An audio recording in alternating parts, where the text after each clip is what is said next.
ಅಭಿವೃದ್ಧಿ ಹೆಸರಿನಲ್ಲಿ ಭರವಸೆ ಕೊಟ್ಟಿದ್ರು.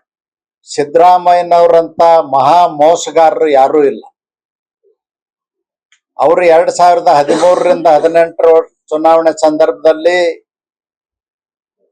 ಹೊಸಪೇಟೆಯಿಂದ ಕೂಡಲ ಸಂಗಮದವರೆಗೂ ಪಾದಯಾತ್ರೆ ಮಾಡಿ 5 ವರ್ಷದಲ್ಲಿ ಪ್ರತಿ ವರ್ಷ 10,000 ಕೋಟಿ ಕೊಟ್ಟು ಕೃಷ್ಣಾ ಮೇಲ್ದಂಡೆ ಯೋಜನೆಯನ್ನ ಪೂರ್ಣಗೊಳಿಸ್ತೀನಿ ಅಂತ ಕೂಡಲ ಸಂಗಮನಾಥನ ಆಣೆ ಮಾಡಿ ಹೇಳಿದ್ರು.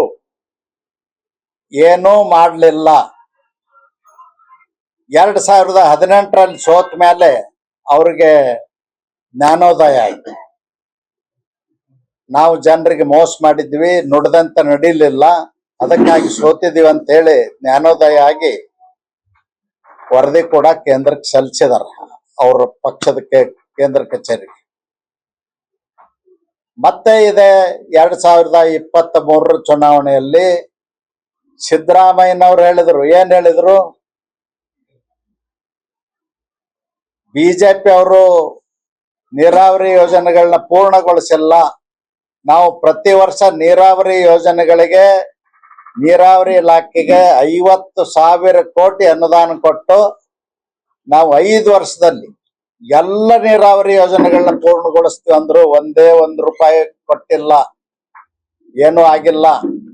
ಈಗ ಚುನಾವಣೆ ಬಂದದಂತ ಹೇಳಿ ಒಂದು ಕಪಟ ನಾಟಕ ಬಂದು ಮೆಡಿಕಲ್ ಕಾಲೇಜ್ ಅಡಿಗಲ್ ಹಾಕಿದ್ರು. ಯಾಕೆ 13ರಿಂದ 18 5 ವರ್ಷ ಮುಖ್ಯಮಂತ್ರಿ ಇದ್ರಿ, ಈಗ ಅಧಿಕಾರಕ್ಕೆ 3 ವರ್ಷ ಆಯ್ತು. ಚುನಾವಣೆ ನಾಳೆ ಡಿಕ್ಲೇರ್ ಹಾಕದಂದ್ರೆ ಇವತ್ತು ಬಂದು ಅಡಿಗಲ್ ಹಾಕೋದು ಮೋಸ ಅಲ್ದೆ ಮತ್ತೇನು ಅಲ್ಲ. ಮೆಡಿಕಲ್ ಕಾಲೇಜ್ ಅಡಿಗಲ್ ಹಾಕೋದು ನೆನಪಾಗ್ಲಿಲ್ಲನು? ಅವಾಗ ಬಾಗಲಕೋಟೆ ಜಿಲ್ಲೆ ಇರ್ಲಿಲ್ಲನು 13ರಿಂದ 18 ಮೇಟಿ ಅವರು 3 ವರ್ಷ ನಿಮ್ಮ ಸರ್ಕಾರದಲ್ಲಿ ಶಾಸಕರಾಗಿದ್ರು. ಅವ್ರ ಬೇಡಿಕೆ ಈಡೇರಿಸದಿದ್ರೆ 2023 ಮೇದಲ್ಲಿ ಅಧಿಕಾರಕ್ಕೆ ಬಂದ್ಮೇಲೆ ಸಿದ್ದರಾಮಯ್ಯನವ್ರು ಬಂದು ಅಡಿಗಲ್ಲಿಟ್ಟು ಇವತ್ತು ಉದ್ಘಾಟನೆಗೆ ಬರ್ಬೇಕಾಗಿತ್ತು.